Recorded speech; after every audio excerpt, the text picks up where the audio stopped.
Jesus was invited to a marriage ceremony. His disciples were also invited. Take note of the things I'm saying. His parents, because the mother was there, his parents were also invited. I believe that his siblings were also there. He was there. His disciples were there. His parents were there. His siblings were there. That was his family, his ministry. We all represent the people that knew him. They were all there. The neighbors in the neighborhood where he grew, they were all there. I have been trying to do a research to know who at this couple that was able to move Jesus from his office to that marriage ceremony and lose the mother and lose the disciples. These couples must have played an important role in the ministry or in the life of Jesus. And the traditional marriage in Israel has at this time lasts for 7 days. We put all happening. The governor, that's in Sherman of the way, it says, for every bridegroom, and what they do is that they keep the best wine. They give the best wine in the beginning. And then towards the end, they bring the rubbish wine. Because the marriage in those days in Israel lasts for 7 years. So how come Jesus was able to rock an entire week for a couple? That means his lives were very important to Jesus. They were important to his disciples. They were important to his parents. That means they cancel their businesses, they cancel their schedule, they cancel their activity, and they were there for 7 days. And I'm still trying to come in text with this passage of the Bible. What have these couples done for Jesus or for his ministry? And while they were there was no record that Jesus was in a hurry to leave. There was no record that his mother was in a hurry to leave. In fact, when they needed help, they went to the mother of Jesus. And the mother of Jesus came through for them and said, they have no wine. Their wine is unfinished. I want you to understand that every marriage around the world, no matter how well you are prepared, something will be missing at some point. They have no wine. And I could see Jesus adjusted the seat and sat back. And then Jesus would look at his mother who carried him in the room for 9 months and looked at the mother I put in a public setting and said, woman, how dare you, Jesus, call your mother woman? Is there something wrong with this version of the Bible? Because the Bible said, put it for me quickly. He said, Jesus said, look at the mother and said, woman. How do you go? They come church in Africa and in the Middle East and Asia, they are relatively same. We share same culture. How comes Jesus will look at his mother and say, woman, what have I to do with you? Woman. He didn't say mother. He said woman. Everybody there was calling her mama. Only he, the first son, looks at the mother and says, woman. But did he really say woman? Did he really call her woman? Did he really insult the mother? Did he really mean that? Did he really need to talk down on the mother? Did he really say woman? In Israel, as of this time, there were languages that was used that were never abused. There were languages, and as of that time, for example, if you go to Ghana,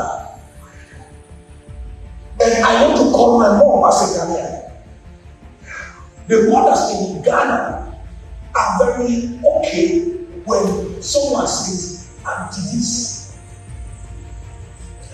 anti-charity, anti-help, anti-blessing. So you call an elderly woman anti-this, and she have no problem with it. Just the way you go to Ghana, and everybody calls everybody Charlie, as long as you're not calling Charlie. Charlie, how are you? Charlie, Charlie, Charlie, Charlie. And it's everywhere, even in the church, in the government office, in the airport, Charlie. That is the way they call them. So they call the female auntie. So a child will call the mother auntie. And it doesn't mean that because of influence.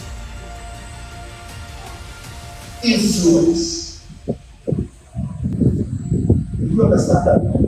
So when Jesus said, woman, he was not really being insulting. As at the time that Jesus spoke, he wasn't speaking as the son of Mary. Because Mary had gone at this point to place a demand on his anointing.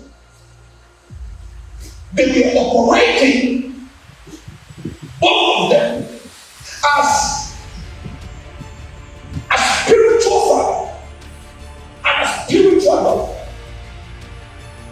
That word woman was not in a loud tone.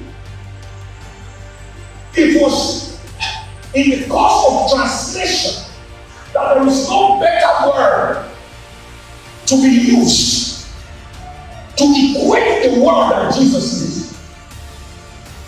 That word woman was not originally woman. But in the process of translation, what was close to the word he used was woman. What he was trying to do at that point was trying to use a word like man. What do you want me to do? So what he said there, what have I to do with thee, was not really true. It was an error in the course of interpretation and translation. It was like, what do you want me to do? Because if he really meant to say, woman, what have I to do with thee? The next line, you will never say, my hour has not yet come. What he was trying to say is, what do you want me to do? My hour to do anything has not yet come.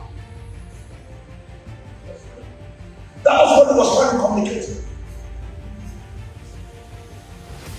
And Mary understood what he was trying to do.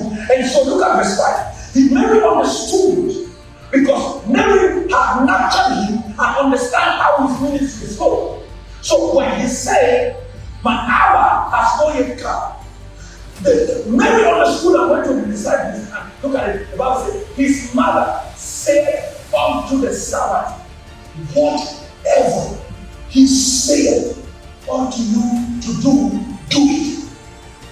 She had gone to position the minds of the disciples so that the moment, that hour, which hour is that? The opportunity and the kairos time, when the anointing and when the heavens are open, when he gets the blueprint from heaven and says, do this now. Because sometimes we want our man of God to act and he's slow. We want him to speak and he's slow. And we feel that God is not moving, God is not speaking. But we need to understand that our man of God must be led by the Spirit of God. Now hear this. Every pregnant woman, according to science, I have a lot of nurses and medical personnel in this house. I think God has blessed us with so many of them in this house. Every woman that gets pregnant, medically or biologically, I don't know how to put it best, but I think medically to be correct, or biologically, she's supposed to give birth at the 9th month. That is the correct time. If she gives birth in the 8th month, It is called premature. If she gives birth in the 10th month, they say it is overdue. It has to be in the 9th month.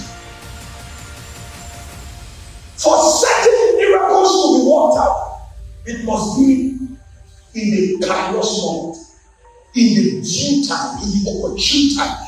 It must be when heaven is ready